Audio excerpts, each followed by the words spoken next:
Musa aleyhisselam bir kişini gördü. Ыйлап, жалынып жалбарып дуа кылат эле. Musa aleyhisselam aytты: "О Rabbim, егер ушул кишинин ажети менин колумда болгондо, дуасын кабыл кылып, ажетін аткарат элем." Аллах Таала вахий кылып айтты: "О Musa, мен сага караганда ал кишиге жакыныраак жана райымдууракмын. Бирок ал мага тили менен дуа кылса да, жүрөгү койлорунда. Мен андай дуаларды кабыл кыла албайм. Тили менен мага дуа кылып, жүрөгү менен башкаларда болсо."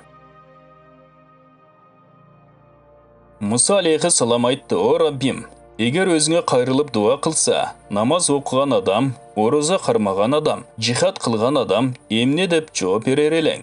Аллах Таала айтат: "Лаббай, о пендем, эмне ажетиң бар" деп жооп берет элем.